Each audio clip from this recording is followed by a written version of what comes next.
Et salut à tous, et aujourd'hui c'est Arclay, et je vais vous faire en fait une petite critique de deux films que j'ai été voir dernièrement au cinéma. Donc il s'agit de Assassin's Creed et Star Wars. Et on va commencer par Assassin's Creed. Alors, je suis un grand fan, franchement, de la saga des Assassin's Creed en jeu vidéo. Le film, pour moi, il est globalement bien, mais il y a trop de défauts. Il y a trop de défauts. Je peux pas vous dire certains défauts sans vous spoiler, donc on va éviter. Et pour moi, il y a trop de défauts. Il y en a un que je peux vous dire, c'est que dans les films Assassin's Creed, on passe quasiment 95% du temps dans l'animus, donc dans le passé du personnage. Ce qui n'est pas le cas dans le film, là. Le film se passe la plupart du temps dans le présent. C'est un petit peu dommage. Maintenant, il y a un autre défaut aussi que je peux vous dire sans vous spoiler. Et ce défaut, c'est Marion Cotillard, qui réussit l'exploit d'être encore pire que dans The Dark Knight. Enfin, dans le dernier Batman, je sais plus. Dans The Dark Knight Rises, voilà. Elle est encore plus dégueulasse, son personnage est inutile, sans saveur. Ennuyeux. Ennuyeux, quoi, franchement, mais... Et cette actrice-là a reçu un Oscar, ou je sais plus quoi, là, Mais faut arrêter les conneries. Là, encore une fois, elle est mauvaise, tout simplement.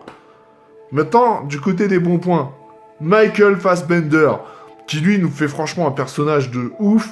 Franchement, j'ai adoré son personnage.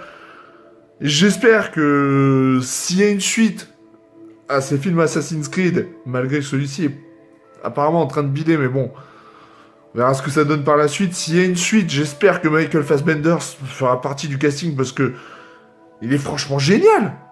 Lui, c'est tout le contraire de Marion Cotillard. Il est franchement génial, ce mec. Voilà, c'est...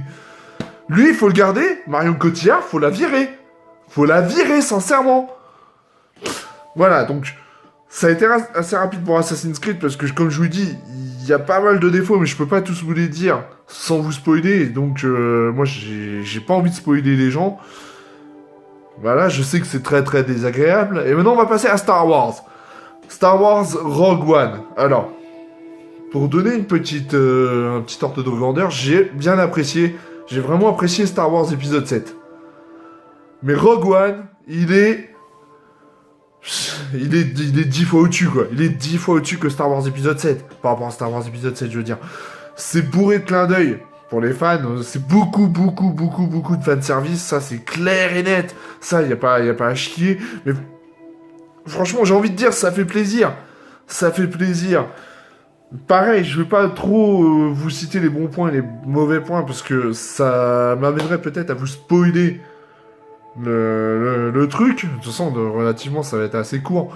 Mais par contre, s'il y a un truc que j'ai vraiment adoré, je peux vous le dire, sans vous spoiler, encore une fois, c'est Dark Vador.